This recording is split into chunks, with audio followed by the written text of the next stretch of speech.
Hello, everybody, and welcome to Chapter 4 of 2 Week, 2 Strong 2.0. My name is Rashid Khan, and thank you so much for joining us, especially outside working hours. I'm really impressed to see your commitment to learning and personal development. We've joined by so many, bright ACA members and future members. And what an exciting addition this has been so far. Simply world class. After trainers joining us from United States, Australia, United Arab Emirates, today we have a highly experienced thought leader who's joining us all the way from Canada. But before I share the trainer's introduction and tell you more about the agenda, a few important announcements for everyone. Most important is a reminder, which is to make sure your MyACC account is fully up to date. All your contact details and payments should be in order. So if you have not renewed for 2021 yet, please do it today. So you remain fully supported in your career journey and keep smashing one milestone after the other.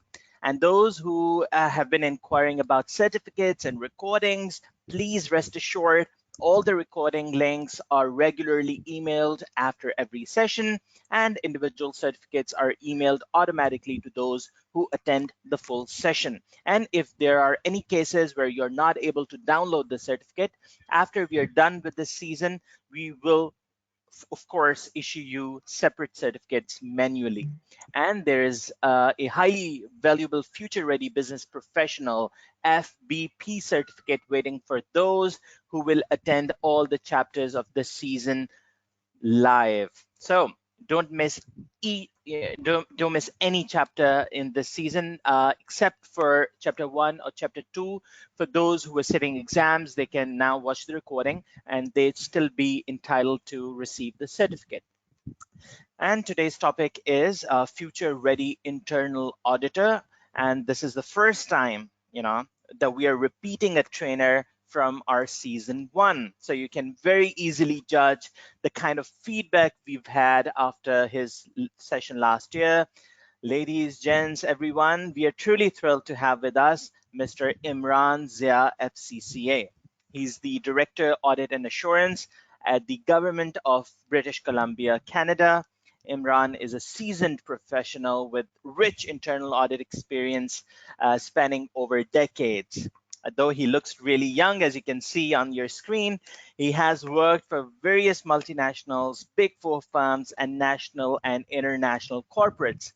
Throughout his career, he has established a reputation as a transformational leader who is committed to furthering standards of excellence, and Imran's expertise encompasses all aspects of internal audit, risk management, and advisory.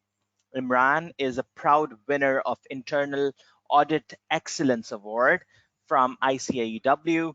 He has played key role towards elevation of corporate governance practices in various corporations, and Imran continues to contribute towards profession as a subject matter expert and as a thought leader.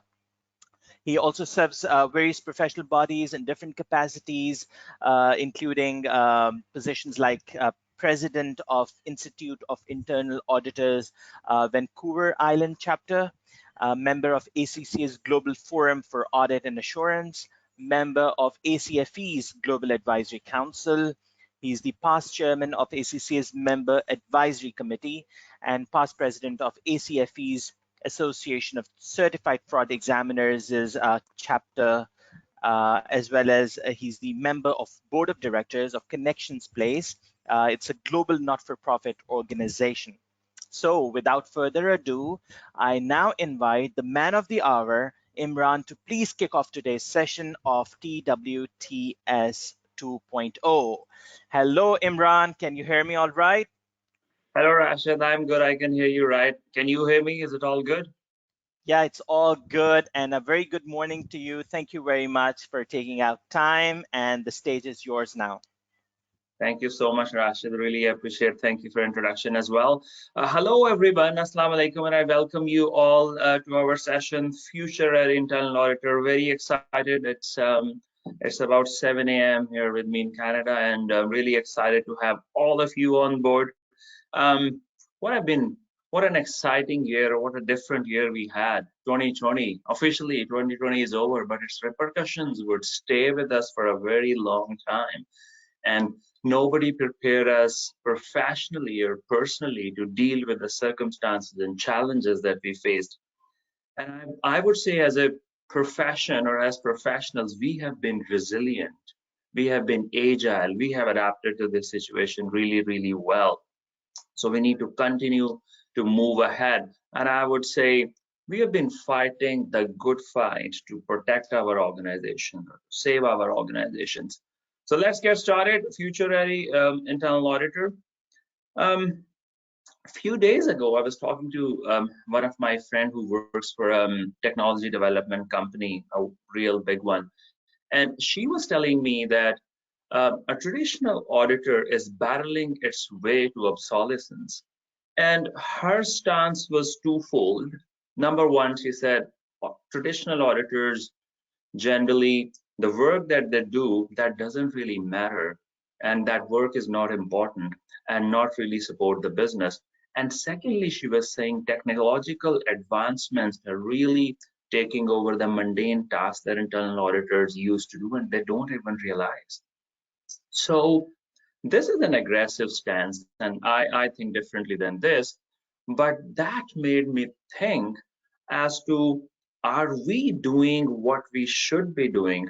Or the stuff we are doing today, is it really relevant? Is it really important? Would this really take us forward?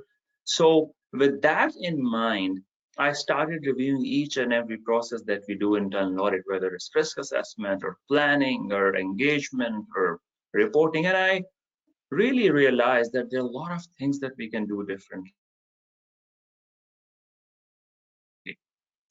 So let's go through that.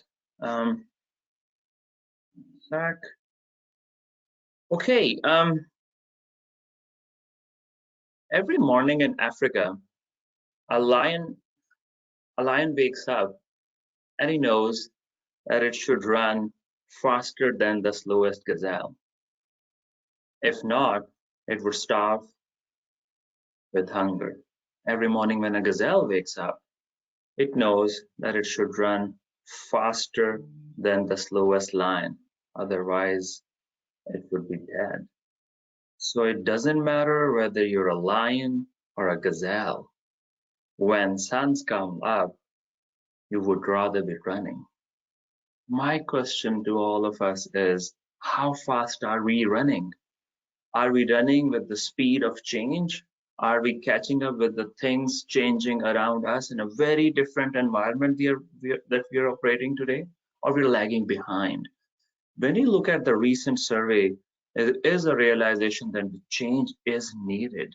We need to be running faster. We need to be running at the pace of the risk and the pace of the advancements or changes in the business environment that are happening. Recent survey done by KPMG says almost more than 50% of audit committee and board members said that internal audit is not delivering something that is important to the business. More than 50% of our key clients saying that. Another survey done by PwC with the key management um, um, says that internal audit does not have the skill set to deliver the value and guide the business in decision making.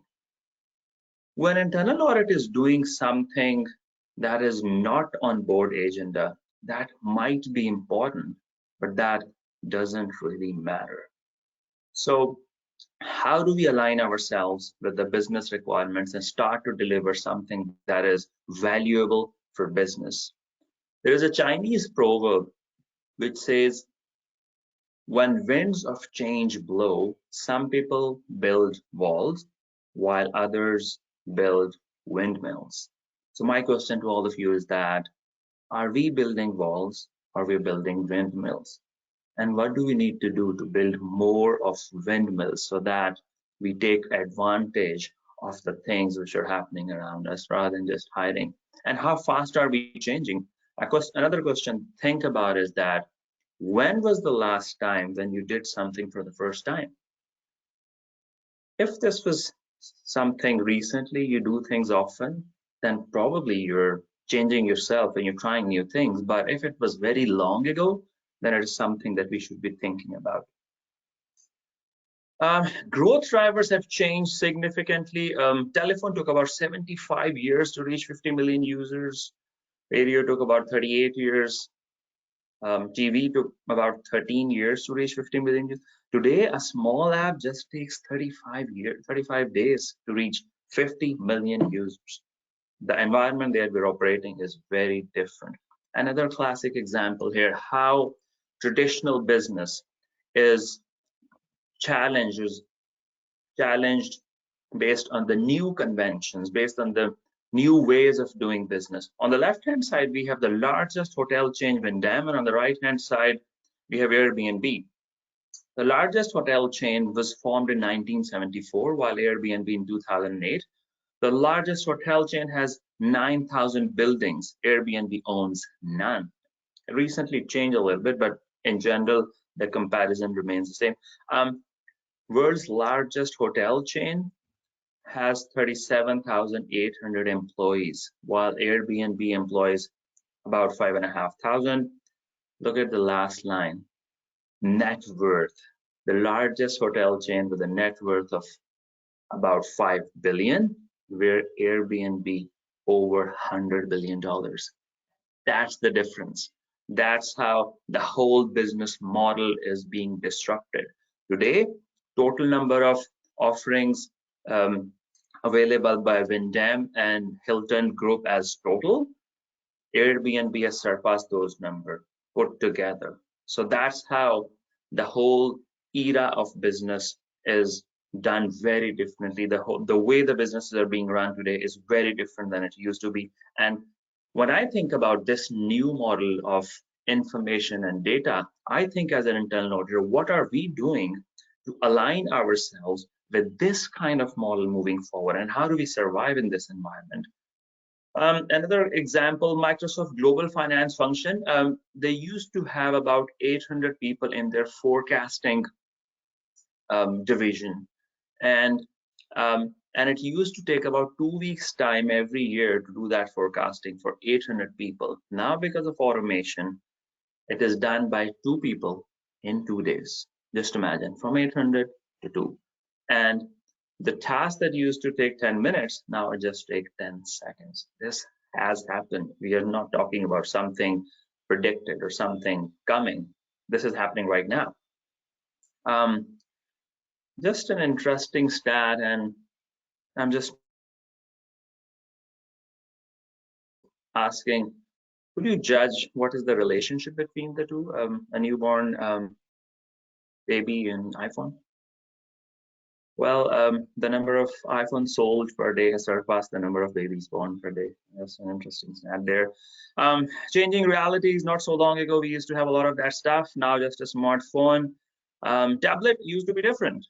And this combination has changed as well. Yeah, our children will never know about this unique relationship. Yeah, they're up with a very different world. A recent study says that most of us cannot survive without a smartphone more than an hour. More than 60% of us can't survive. Just imagine how much reliance we have on technology and digital transformation. Data is the new oil. In last couple of years, couple of oil majors, Royal Dutch Shell and BP, they generated more cash when oil price averaged at $54 a barrel versus the cash that they generated in 2014, where oil price was averaged over $100 a barrel.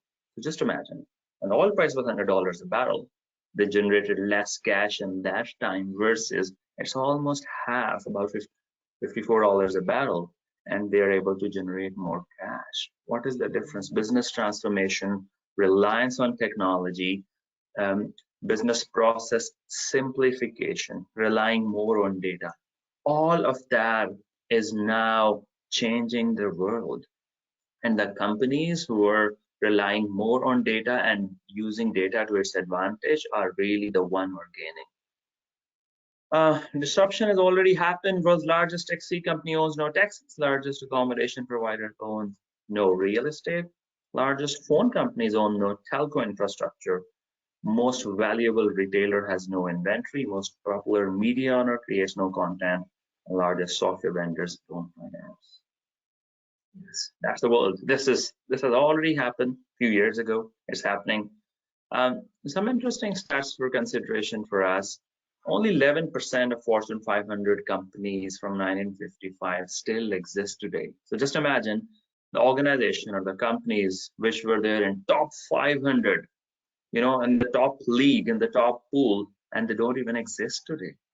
The average time that companies stay in top 500 has fallen from 90 years in 1935 to just 18 years in 2019. So this would tell you the pace of change. Those companies used to stay about 19 years in the 90 years in about for in that top 500 slot. That doesn't happen anymore. Interesting study done by Department of Labor in US, and it says 65% of children currently in primary schools would grow up to grow in jobs that don't exist today. Yes, you've heard it right. Jobs that don't exist today.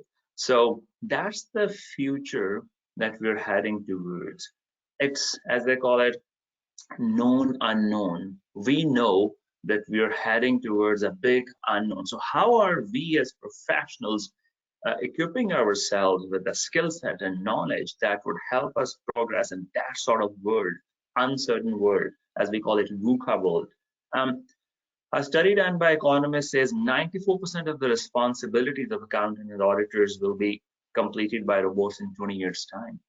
And on the other hand, I read recreational therapists were just about 0.3% at risk for their responsibilities to be taken over by robots. The choice for us as auditors is very simple.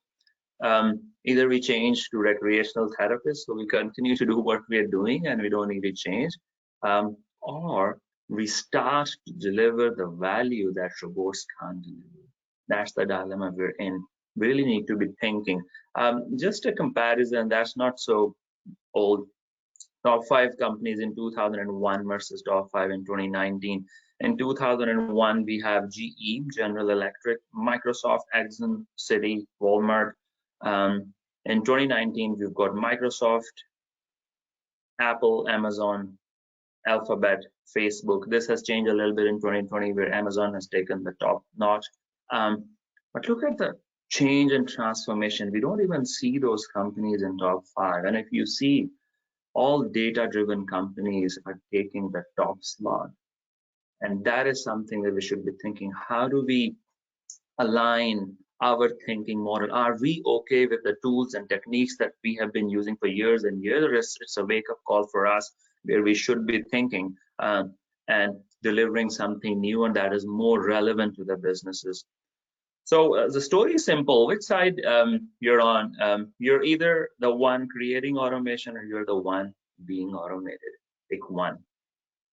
And what is our response to change as internal auditors? If this is the response, if this is the way we're going to think, that would not help us a lot. All right, time to change. Internal auditors are now expected to predict the weather rather than just reporting it. And that's a huge change, huge paradigm shift that we will have to make as internal auditors when we move ahead. Rather than reporting on what has happened in the past, we should bring that insight and foresight to the table for decision makers to see and take well-informed decisions. I'll share a case study. Arie de Geus was an executive in Royal Dutch Shell and in 1980s, and partly because of Arie de Geus's team's contribution, Royal Dutch Shell became the largest oil and gas sector company at that time.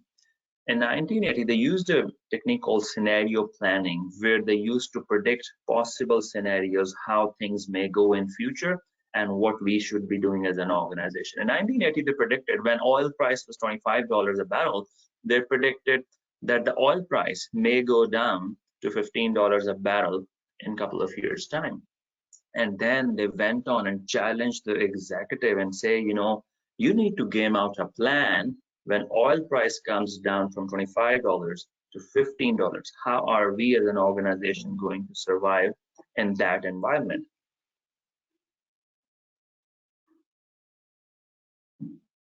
So they were ready with their plans and they knew how to respond to that sort of environment. What happens on a panicky spring evening of 1984? Oil prices go right down to $10 a barrel. And at that time, Royal Dutch Shell was very well placed as compared to its competitors because they had already seen the world of $15 a barrel. So they were able to respond. They knew what to do. They knew how to proceed with that sort of environment. So what did Eric Degas and his team did? They actually predicted the weather, right? And that's pretty much the expectation from key stakeholders. And I've been in these situations many times where our CEO and audit committee chair says, hey, Imran, don't tell me what has happened in the past. I need to know and I need to fix my issues right now. We are running this huge project. Tell me right now what's happening so that we can fix it on the go. So start predicting, and that's the focus. And we will talk more on how we shift our focus from what has happened in the past to what's happening in future. So let's get to the core. We start our generally audit cycle with a risk assessment. And I really see issues with the way risk assessment is done. We generally use risk register and risk heat maps. And if we base, and what I've seen in most organizations, those risk registers mostly are not linked with the organization's top objectives, top value creation objectives. So there is a disconnect. Those risk registers are siloed based on each process level. They don't really talk to business strategy. And a real litmus test would be then when this COVID happened, how many of us in our organization refer to those risk registers, right? To get some guidance. Have we captured this risk? What does it tell us? What sort of mitigations we need to do? And what is the way ahead?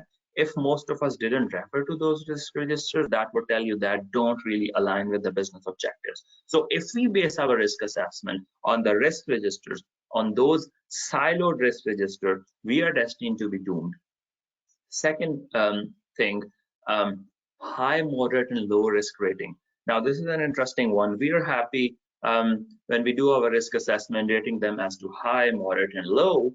And then we say, okay, oh, that's great. This is high risk one. We need to be doing something about it. Moderate risk, we can think, do something or not to do something. And low risk, we're okay. We're able to live without them. I have issues with this high, moderate, and low. Firstly, this high, moderate, and low is point in time approach. This high, moderate, and low rating is right now. So what happens, I've been part of some of those conversations. There's a great debate happening in a meeting, which color to put which risk, red, amber, and green, and then we frame that photo and keep it with us for next 3 months, in some cases 6 months and a year. Oh, we have done our risk assessment. We know what high, moderate, and low looks like and what do we need to do. Now we are all good for next 1 year. So we get that photo frame risk assessment, while in the real world, our team members in operations or on the front line, they are taking those decisions on a daily basis, responding to the changing business environment, and they're even unaware of what this photo frame risk assessment look like. So this is point in time approach that doesn't reflect what's happening 1 month down the line or 3 months down the line or few months down the line. This high, moderate, and low may not be relevant. Second, it's not linked with the company's risk appetite. Now, that's another limitation. When we report this high, moderate, and low to executive, and I've seen this happen where executives ask, what does it mean for me as high, right? So if the organization, for example, if the organization has set its risk appetite really high, then even a high risk observation or a high risk issue might to some extent be acceptable. But if the risk appetite is set really low, even a moderate risk one might not be acceptable. So when we communicate this high, moderate, and low, this should be meaningful for the decision makers to think as to how this applies. At this point in time, high, moderate, and low doesn't give complete picture. And if we're using those risk register to do our risk assessment, we are missing the bug here because we are not connecting with the audit objectives. And I keep saying audit universe is an outdated concept. We should be talking about risk universe. So what we should be doing more often when we do our risk assessment, firstly, rather than just asking what could go wrong, we should also be asking what needs to go right. That's where we start thinking about value creation objective. What could go wrong is more preventative. And when we ask what needs to go right, that's bringing that perspective where we say, okay, these are the key objectives, key areas where we as internal audit function should be supporting and helping the organization to move forward. And use companies' objectives register, not an audit universe. Start from a strategy and business plan, and that's where we need to start our risk assessment. And then compare companies' residual risk status with the risk appetite rather than reporting on effectiveness and internal controls only. When we have this high, moderate, and low, we should be linking that to the risk appetite of the organization. And what is the residual risk and where does it land in terms of overall risk appetite of the organization, so that we give a more fulsome picture. And that's how our risk assessment process would be more impactful, more valuable. We would be capturing some real risk and aligning our risk assessment with the business. So that risk assessment piece. Let's move forward with the planning. A study done recently, on the left-hand side, you've got likelihood of occurrence, percentage of risk failure leading to a significant market decline. And on the right-hand side, you have percentage of time spent by internal audit functions. So on the top, you have strategic business risk. Strategic business risk result in 86% of cases in a significant market decline. And look at the amount of time spent by internal audit functions, 6% of time on strategic business risk. Operational risks result in a significant market decline in 9% cases, and audit functions spend about 42% of their time auditing those risks. Legal and compliance results in 3% cases, significant market decline. Audit functions spend 13% of their time on those. And our favorite, financial reporting risk, result in a significant market decline in 2% cases. Audit functions spend about 39% of their time auditing those risks. So that's the reality. That's why the surveys that we keep hearing about, that's not a huge surprise, because we have got it wrong. We are not focusing and putting our resources to real risk. To me, this triangle needs to turn upside down. We should be spending more time on strategic business risk. That's where the whole value is. We should be aligning, and that's why with audit committee and board members, internal audit doing something that is not on board agenda. That clearly is established here when we're not spending time. That is something to do with probably to some extent the skill set. Most of us internal auditors come from an accounting and finance background, but it's all fair. But we should be focusing on what is important for business, not what we want to do. Excuse me. So let's move on to internal audit planning.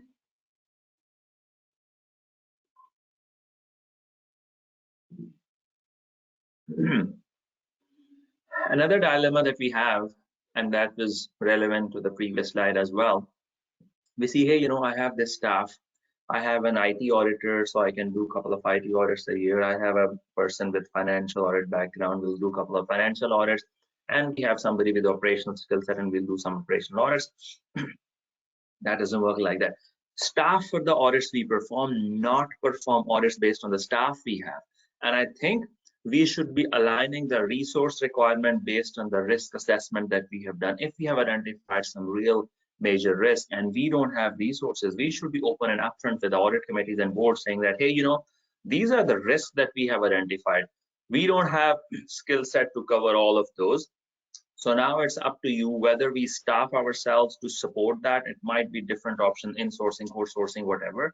And at the same, or we are okay to accept that risk. But the focus has to be towards the business, what is needed to the business. And in typical audit planning cycle, for example, if I'm sitting in October, November 2020, I will prepare my audit plan for 2021, and then probably that plan is good for the whole year. And you might have seen experience we might have seen in the last year, sitting in April 2020, how many of our audit plans were still relevant? The world changed dramatically.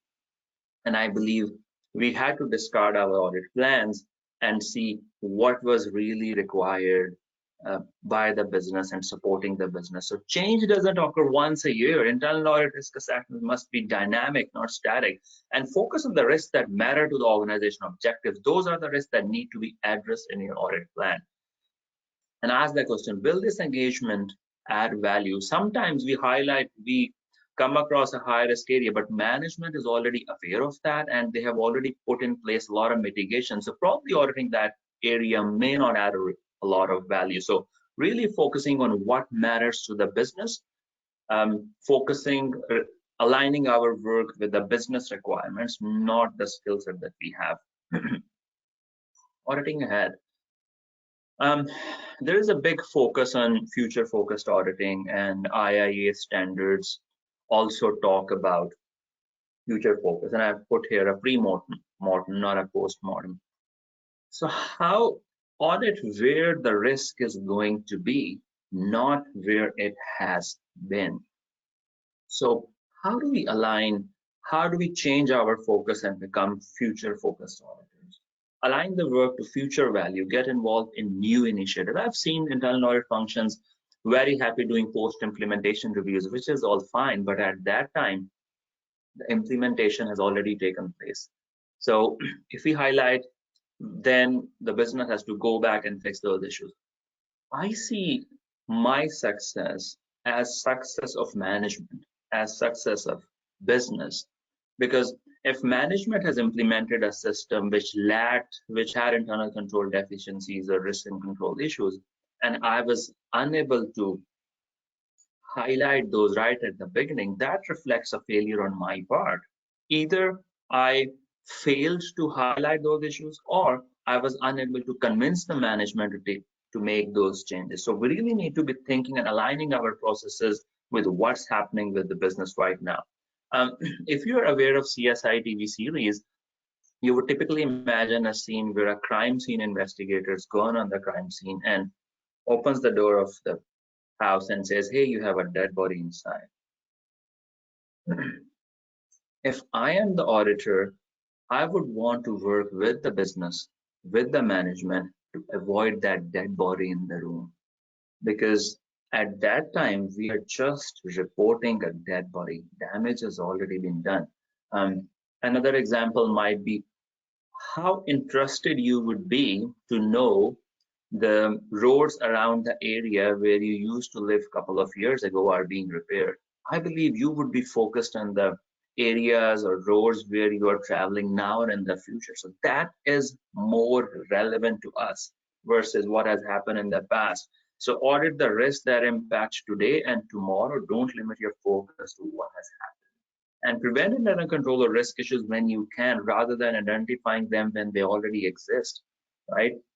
But that's the focus we need to bring, aligning our work with the future value, get involved in business, getting it right for the first time, enabling key stakeholders to make more informed decisions. That's where the real value lies for internal audit. And when we're talking about value, what is internal audit value? And I think that's an interesting debate that keeps happening where we say, hey, internal audit should add value. Okay, that is good. But what is that value? Are we looking at the value in all the wrong places? The concept of internal audit value to me is misunderstood by many, where they see a choice of providing assurance, doing assurance activity for typical audit, and then doing some consulting engagements to add value. And to me, this is a false choice. Value is what our clients place a value on, not what we as internal auditors think is valuable. So if you are running a business, and I believe you would get a lot of peace of mind, and you would put a huge value when somebody comes and gives you an assurance that all the controls and risks surrounding your business are taken care of and business would achieve its objectives. I believe there's a huge value in providing assurance. I'll give you an example. Just imagine a scenario. You're in an airplane planning to jump out, of course, wearing a parachute, and I'm the only person in the cabin. And I tell you, number one, I have conducted an audit of the supply chain of for parachute procurement. And next time you procure a parachute, you would probably save 25% cost. That's one. Number two, I tell you that I have conducted a safety audit of the parachute and I have checked the safety checklist delivered by the parachute manufacturer, and I can give you the assurance that this parachute would work as intended. What is more valuable for you? That 25% value saving at this point in time, or the assurance the parachute would work as intended? So what I'm saying here, there is a huge risk when internal audit departments are so consumed with the idea of adding value that they fail to provide the assurance that our customers need. There is a huge value in providing that assurance and providing that peace of mind to our clients, and that makes a huge difference. I was once talking to a chief audit executive of a large multinational, and he was taking a lot of pride in making some millions of dollars of saving in doing supply chain audits, which is all great. And I said, did you audit business strategy and corporate governance? And his answer was no. So I was like in two minds. And I think maybe you've missed the real stuff here. There might be a lot of stuff relating to business strategy that you've not even looked at. So what I'm saying here, I'm all in favor of delivering that value, but just make sure what is that real value that we are delivering. In most cases, it is assurance that we provide as audit function. Let's talk a little bit about organization culture. How does organization culture play in internal audit domain? I'll tell you a story here. If you Frogs' senses are built to detect immediate danger. If you put a frog in a very hot water, it'll jump out immediately. But if you put him in nice and warm water, it will enjoy. And then you start increasing the temperature. The water gets hotter and frog continues to adjust its body temperature to adjust to its environment. Water goes hot and hot and hot, and frog continues to change its body temperature until it reaches the boiling point. And that's when frog realizes the danger and it wants to jump out of the pond. But at that time, it's too late because it has used all its energy to acclimatize with its surrounding, and it dies. Sometimes I think about internal auditors the same way as this frog, because we see a lot of unethical things happening around us in the organization, and we keep changing our body temperature. We say, oh, this is done by the CEO, oh, this is done by the CFO. That's all right. That's okay. Maybe, yeah, it doesn't sync well with me, but let them do. So we continue to change the body temperature until a big disaster takes place.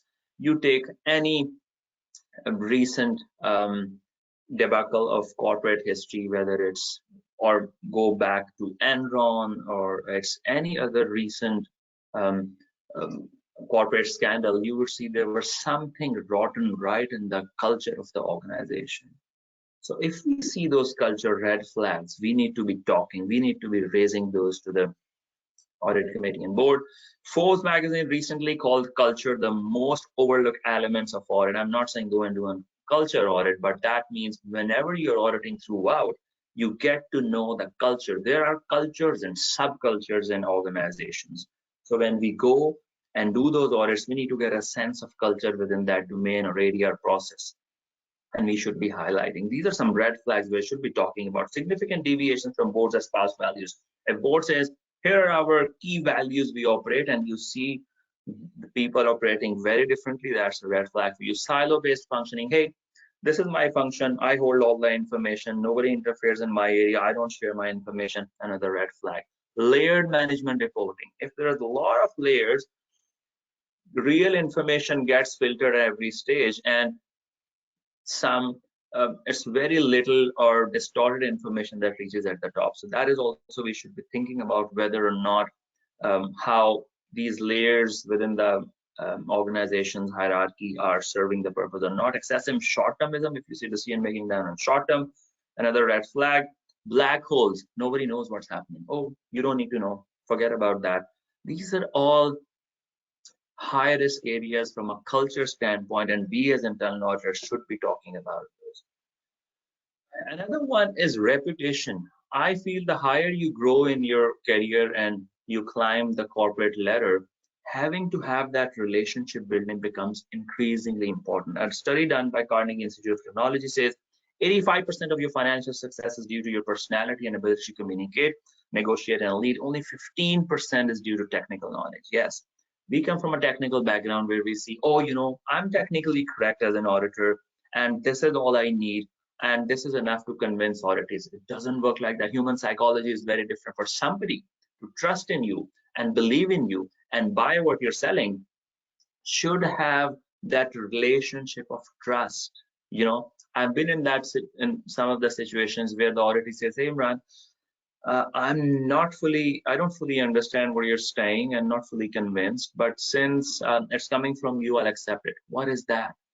That is that relationship of trust, and that plays a big difference. We should be investing our time in that relationship building throughout the organization. The most significant non-financial cost may be the negative reputation of internal audit function throughout the organization.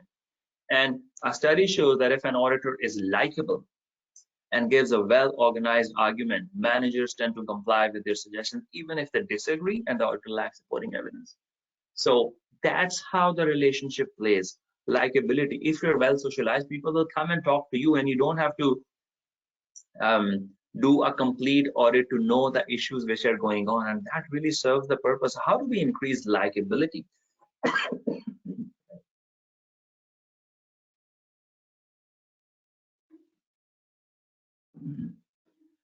People care less about what you think than why you think it, and that's the big difference. So when we're explaining our perspective to auditees, we should explain the why of it, because if we don't explain the why, people will come and filling the blanks, and that may give a very distorted view as to why you're explaining this.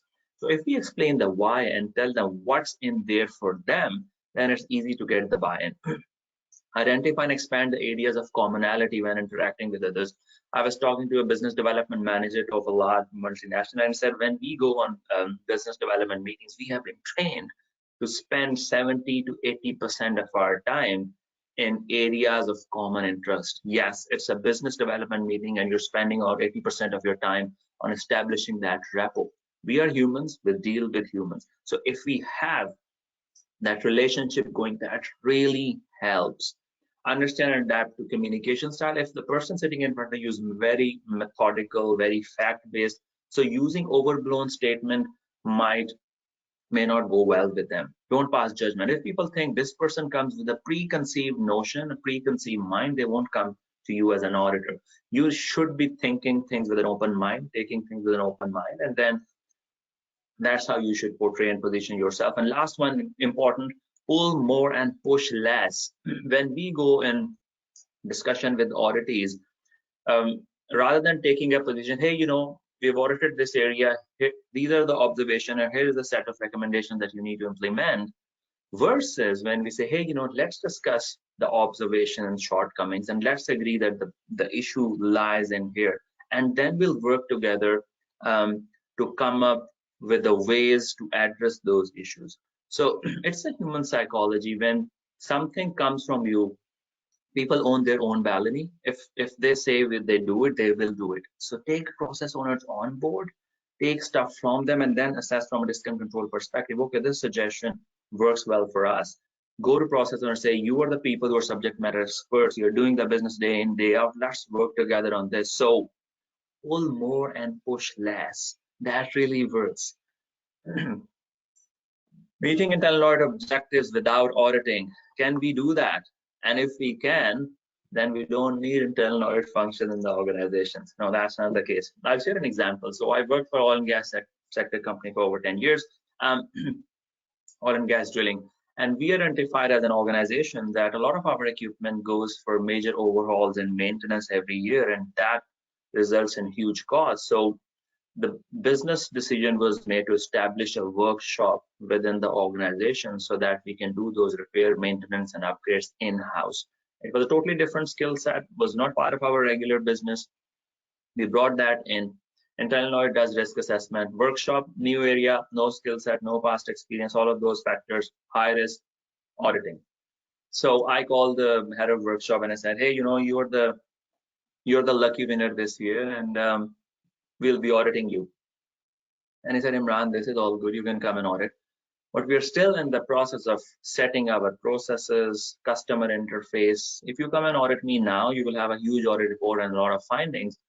But we need to do it right at the first time. Then I said, okay, let's do that. You keep setting your processes and customer interface and set how your function is going to look like and how your function is going to operate.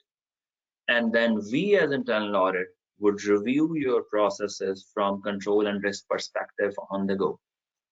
So what happened over the period of year is set their processes, they set how policies and procedures and how they're going to operate, and we reviewed those from control and risk perspective, provided our feedback, and they implemented. What happens at the end of the year?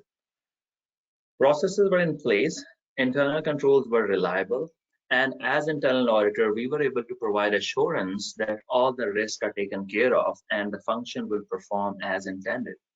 And we never did an audit, right? So sometimes it is very important to see what is more valuable for the business. It's easy doing auditing, but real challenge comes when we get into that business partnership role. I know there's always a debate and independence, and there's a thin line between how you work with process owners, but what really matters is how you add that value for business. And we need to be open and transparent with audit committee, saying that, this was an audit. I went to audit committees and this was an audit that we were supposed to provide. We will not be doing an audit. Instead, we're providing our advice to make sure that the function delivers what it's supposed to be. For an audit committee and board, what is more important? That the business delivers on its objectives and strategy. And that's what we did, supported them. So we met audit objectives without doing an audit. So sometimes thinking out of the box, what's important for the business really helps. Reporting. What is our final product that goes to audit committee and board? Audit reports. And I see internal audit reports do the function a great disservice. They convey what we want to say rather than what leaders of the organization need to know. I'll give you an example. A 4 years old sleeping in the night wakes up with a tummy ache. Hey, I'm feeling. Mama checks, touches his forehead, a bit warm, checks temperature, and say, hey, you have a fever. And both the parents take the son to the hospital. The doctor says they need to do some tests. They do the test, and then parents are waiting for the report. And then the nurse comes and hands over the report, and the father takes the report and says, okay, age, name, age, weight. This is the information that I already know.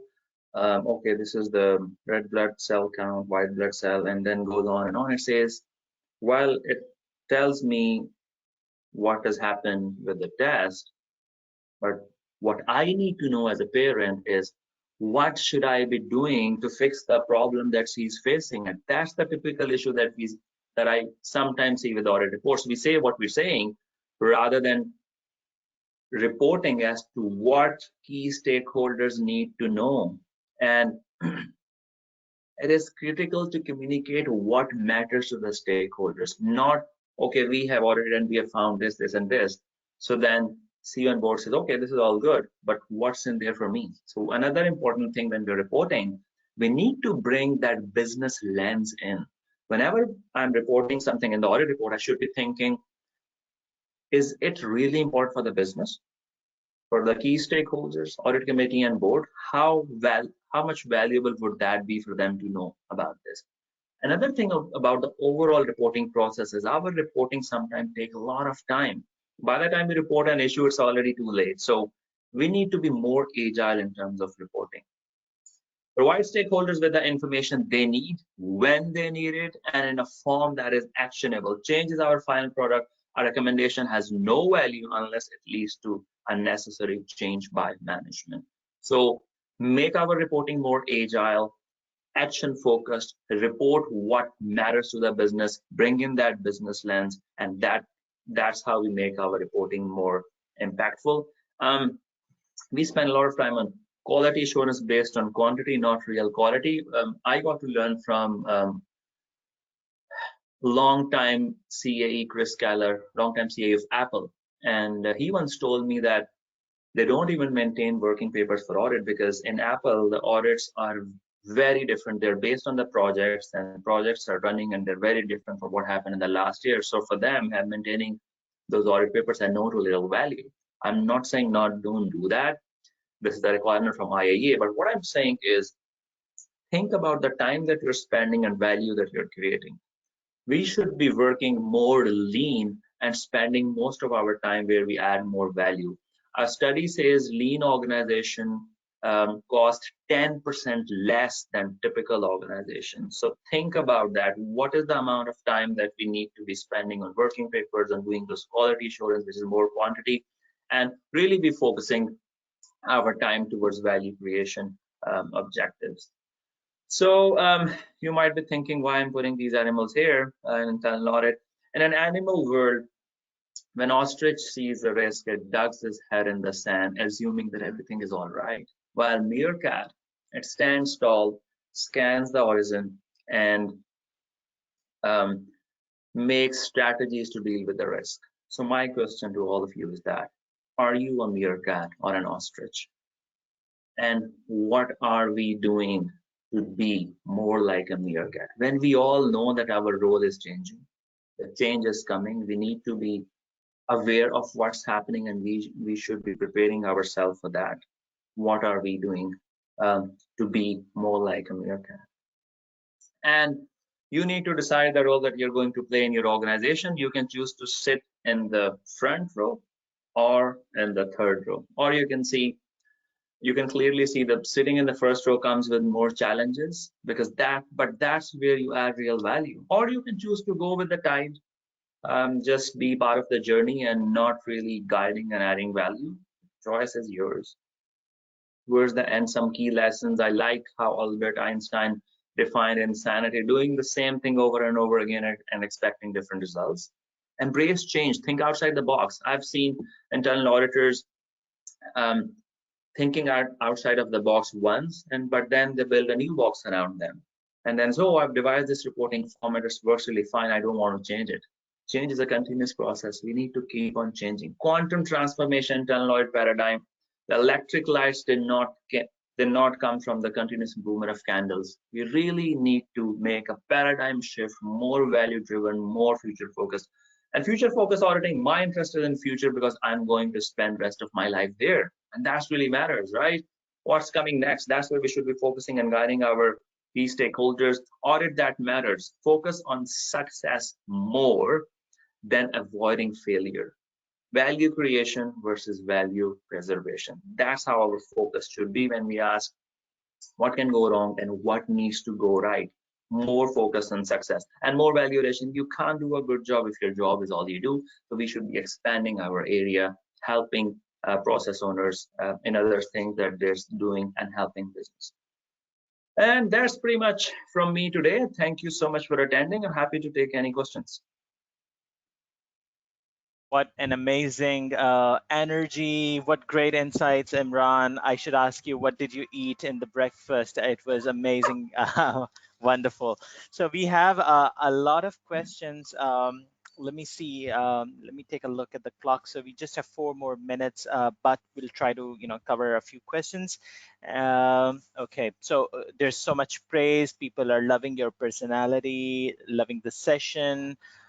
Okay. So there's a question by Junaid Khalid. Let me just read it for you. What is our responsibility as an internal auditor to find or provide solution, or force to make decisions, or let them take decisions? So, like, what is to what extent you have to, play your part? And I think it's as internal audit profession, when we talk about helping the business, helping the key stakeholders to run their business better, if we have the seat of the table, first of all, internal audit has to deliver that value to earn the seat at the table. And if we have the seat of the table and we know there is a decision that is being implemented now and it has some risk that organization would be exposed to, we must be bringing those risk and control issues to the decision makers right then rather than coming towards the end. So I know there would always be talk, hey, if internal audit gets involved in these initiatives, then it's not independent. What really matters is how we are getting involved in that business. We are not taking the decision, but we are helping the key stakeholders to take an informed decision. And that is really where internal audit has to play its role. We don't have to wait for an initiative to end before we start commenting on that.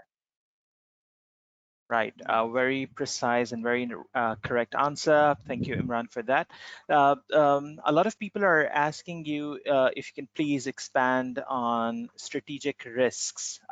You mentioned in your presentation, so they're interested in learning more how you can identify and mitigate strategic risks. So a couple of things. Risk mitigation, first of all, is management responsibility. Our responsibility is to highlight those risks and provide an assurance whether those risks are under control or not. It depends on overall maturity of the organization as well, whether or not they have a risk function or a formal risk mitigation takes place or not.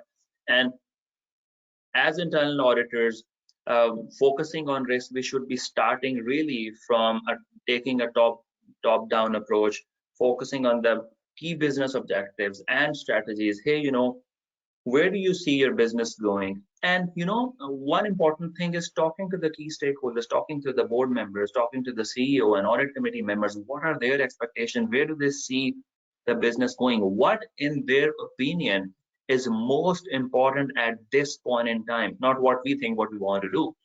If they see there are those areas which is really important for business, that's where internal audit should be spending more time and focusing on.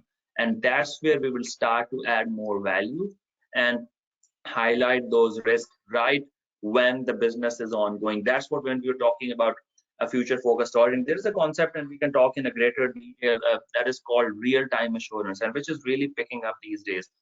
Real-time assurance, we are talking about providing assurance as and when the stuff is happening, not just waiting for something to happen and go over and reporting what has happened in the past. So we should be part of those initiatives. That's how the internal audit function needs to be positioned in an organization where they're able to provide opinion on the risk and strategy going at the same time. Right, very well, rightly put. Let's just take one more question because it's already 8 p.m. here in Pakistan. So the question is from Asim Amin. I think he's one of those likable internal auditors. He's asking, can audit universe and risk universe link with the value proposition of an organization simultaneously? How can you create that harmony while you're trying to create value for the customers, but at the same time you're trying to identify the risks and be very, very mindful of all the risks that are associated? Yeah, so I would precisely try to answer. First thing, I think Audit Universe is probably not the right place to go. Maybe we should be talking about Risk Universe here. And when we talked about risk assessment, we said we need to be asking that question, what can go wrong and what needs to go right? So both these things go hand in hand. And when we bring our focus, one needs to go right, that means we would think of ways of aligning with business strategy and supporting the business as to where the business is going and what are the things which must happen. So when we talk about risk, we talk about downside and upside of the risk both. So what are the key limitations? What may go wrong if the business is going with the strategy? And what are the things which must happen? What are the things which we should achieve to be there at a certain point, and how internal audit can support that? For example, business says our target is to increase profitability by 20%. We will have new plant running this year, and that will increase our production by this much. So what needs to go right? Proper installation and management of that plant and production of that plant. What can we do as internal audit function to make sure that happens?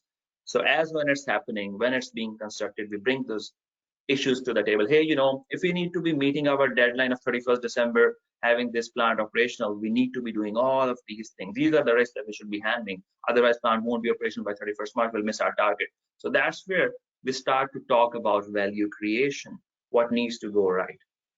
And Rashid, as you're saying, I can take more questions, or I'll be happy to share the email address, and you can share my email address. I'll be happy to respond to more questions if there are.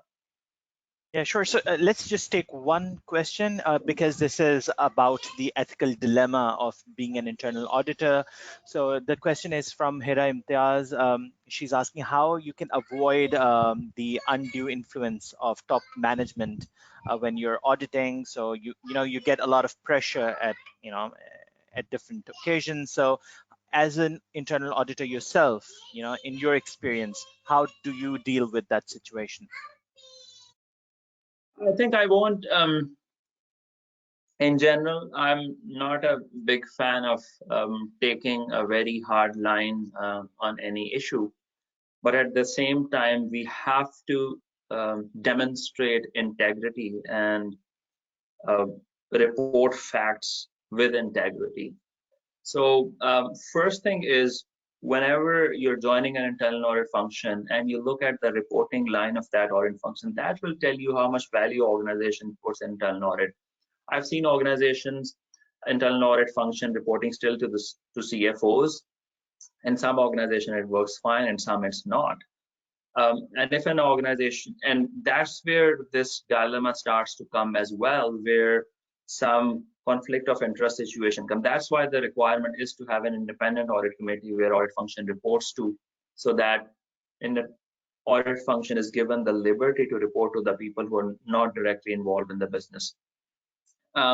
So in those situations, I would say we should be able to report what we are reporting, but probably we can handle it more diplomatically without compromising our integrity and without compromising our relationship. Sometimes it gets really, really tricky, but I remember when I initially started my audit very early, many years ago, when I did my first audit, internal audit for human resources, and the first report, when we were discussing with the head of HR, he said, it looks like that we're doing nothing in HR function. Your report says that, and HR is my baby. I built that function from the bottom, and we have really done the hard work, and that is not reflected in the report. So there were a couple of learnings for me. One was, the language that we're using in the report, where everybody says this is not happening, this is not, let's put it in a different way, where we say, okay, the organization or the HR function is doing this, but needs to do this as well. So we are acknowledging they're doing something better, good, but there's still room for improvement. So what I'm saying, so in that report, that's how we changed the format, and that's how the report became more acceptable. So we did not compromise on integrity. It's just the way we communicated this. So there is a combination, but wherever it comes, you have to put your foot down. And when you do that, key management or those decision makers would respect you. I've been in those organizations where I've been approached by CEOs or COs, and they say, hey, Imran, you're conducting this investigation. I think this is how it should turn out. So kind of giving me hint as to, you should highlight this in the audit report. When I do my audit report, nothing of that happens, that I don't report that. And they respect me even more. They say, okay, we try to influence this guy, but he stood his ground. He reported based on facts. And that's how your stature in organization go really high. But at the same time, we need to have that relationship building going on, have that relationship of trust, so they know whatever I'm saying is based on totally independent perspective. I hope this Right. answers. Absolutely. Stand your ground and always do the right thing. Very good. Imran, thank you very much for your time and all the energy and the great insights. I have shared your email address as well as the link to your LinkedIn profile. So, people, please don't forget to add him on LinkedIn. Whenever you're stuck anywhere, you need help, Imran is your go-to internal auditor. He's great with advice. He's always mentoring young ACCA students and future members. So feel free. And thank you very much, Imran. Once again, I hope you have a great day today. And thank you very much, everyone, for joining us for the chapter 4. We will soon be hosting you again for chapter 5, so stay tuned. Make sure your information on My ACCA is up to date so you don't miss any of our emails. So, with that note, signing off. Take care. Have a great rest of the day, Imran, and good night, everyone in Pakistan. Bye bye. Thank you all. Have a good day. Bye bye.